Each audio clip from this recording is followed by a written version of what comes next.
ढे radio पर आप सुन रहे हैं अंतर्राष्ट्रीय समसामयिकी से जुड़ा ग्लोबल अफेयर्स कार्यक्रम और मैं हूं विवेक ओझा। आज हम बात करेंगे टाइप 003 एयरक्राफ्ट कैरियर की, जिसे इंडो पैसिफिक क्षेत्र के लिए खतरा बताया जा रहा है।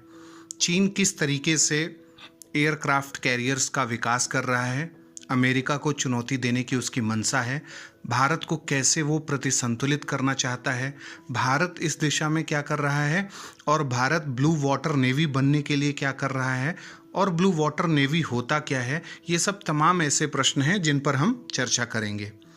टाइप 003 एयरक्राफ्ट कैरियर चीन का नवीनतम और तीसरा एयरक्राफ्ट है जिसे टाइप 003 नाम दिया गया है और यह चीन के कैरियर बैटल ग्रुप्स का हिस्सा है। इस ग्रुप में चीन के दो मारक एयरक्राफ्ट लियाओनिंग और शानडोंग पहले से ही शामिल हैं। 2021 के अंत तक चीन दुनिया का सबसे बड़ा गैर अमेरिकी एयरक्राफ्ट कैरियर बनाने की दिशा में अग्रसर है। इसे गैर अमेरिकी कहने का मतलब यह है कि अभी तक अमेरिका के पास ही इस मामले में प्रभुता रही है। जिस तरह से दक्षिण चीन सागर और पूर्वी चीन सागर के मुद्दे पर चीन और क्वाड देश अमेरिका, जापान, भारत, ऑस्ट्रेलिया अपने अपने समुद्री युद्धपोतों और अन्य एयरक्राफ्ट कैरियर की तैनाती और उससे जुड़े विकास के लिए सक्रिय रहे हैं, उसको देखते हुए चीन का टाइप 003 एयरक्राफ्ट कैरियर को विकसित करना कई आशंकाओं को पैदा कर रहा है। चीन इसका इस्तेमाल हिंद और प्रशांत महासागर क्षेत्र में करेगा, ये तो तय है, क्योंकि उसे क्वाड समूह के देशों को भी अपना दमखम दिखाते रहना है। यांगजी नदी के मुहाने पर स्थित जियांगननैन शिपयार्ड पर यह एयरक्राफ्ट निर्माणाधीन है। यह एक ऐसी प्रौद्योगिकी से लैस है कि भारत सहित कई देशों की नौसेनाएं चिंतित हो उठी हैं। यह 85,000 टन से अधिक वजन वाला एयरक्राफ्ट होगा जो इलेक्ट्रोमैग्नेटिक एयरक्राफ्ट लॉन्च सिस्टम से लैस होगा और इस तकनीक के चलते यह जहाज को अधिक ईंधन और हथियारों के साथ anti submarine warfare, airborne radar और एरियल रिफ्यूलर को फ्लोटिंग डेक पर से लॉन्च करने में मददगार साबित होगा। समस्या तब उभर सकती है जब चीन फ्रीडम ऑफ नेविगेशन के नाम पर अंडमान सी में ठीक वैसे ही अपने एयरक्राफ्ट कैरियर को भेजने पर आमादा हो जाए जैसे अमेरिका अपने कैरियर को ताइवान स्ट्रेट में भेज देता है।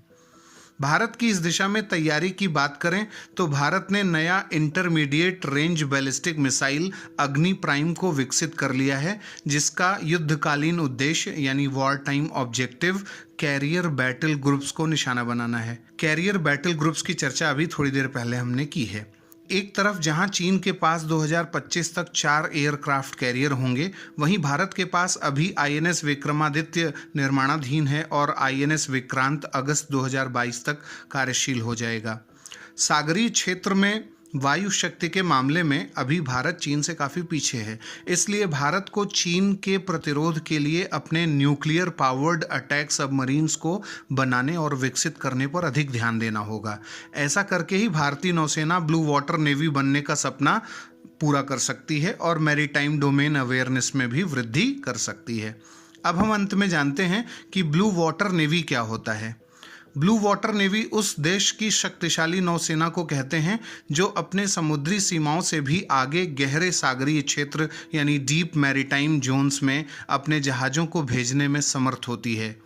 ऐसी नेवी जो अपने को बहुत बड़े मैरीटाइम क्षेत्र में प्रोजेक्ट करने की क्षमता रखती है, उसे ब्लू वाटर नेवी कहते हैं।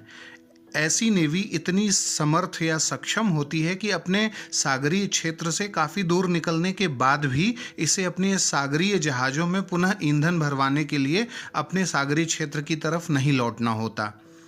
इंडियन मैरीटाइम डॉक्ट्रिन 2015 के अनुसार सुदूर गहरे सागरीय क्षेत्र में अभियान चलाने की क्षमता ब्लू वाटर नेवी को ब्राउन वाटर नेवी से अलग करती है। एक नेवी जिसके अभियान उसके तट यानी शोर तक ही, जहाँ जल कीचड़ युक्त होता है यानी मडी होता है, उस एरिया तक ही सीमित होता है, उससे आगे प्रतिबंधित होता है, उसे ब्राउन नेवी या ब्राउन वाटर फोर्स कहते हैं। और एक नेवी जो अपने तट से आगे तक अभियान कर सकती है उसे ग्रीन वाटर नेवी कहते हैं, पर यह गहरे समुद्री क्षेत्रों तक नहीं पहुंचती है। गहरे सागरीय क्षेत्र में अबाध रूप से अभियान चलाने वाले नेवी को ब्लू वाटर नेवी कहते हैं। ब्लू वाटर नेवी की कुछ खास विशेषताएं इंडियन नेवी ने बताई हैं, जैसे मजबूत एकीकृत क्षमता यानी strong integrated capacity, logistics, surveillance जो क्षमता है कैपेसिटी, नेटवर्क्ड ऑपरेशंस में निपुण होते हैं ये, और एनेबलिंग कैपेबिलिटी जैसे डिज़ाइन, ट्रेनिंग, डॉक्ट्रिन और ऑर्गेनाइजेशन के लेवल पर मजबूती। अब बारी है आज के सवाल की। निम्नलिखित कथनों पर विचार करें। पहला कथन, 2015 में इंडियन मैरीटाइम डॉक्ट्रिन अपनाने के साथ भारत ब्लू वाटर नेवी बन चुका है। दूसरा ऑप्शन, अग्नि प्राइम मिसाइल जिसे हाल में विकसित किया गया है वह कैरियर बैटल ग्रुप से निपटने में योगदान देगा। उपरोक्त में से कौन से कथन सत्य हैं? ए केवल एक, बी केवल दो, सी एक और दो दोनों, और डी न तो एक न ही दो। आप अपने उत्तर हमें कमेंट बॉक्स में बता सकते हैं। धन्यवाद।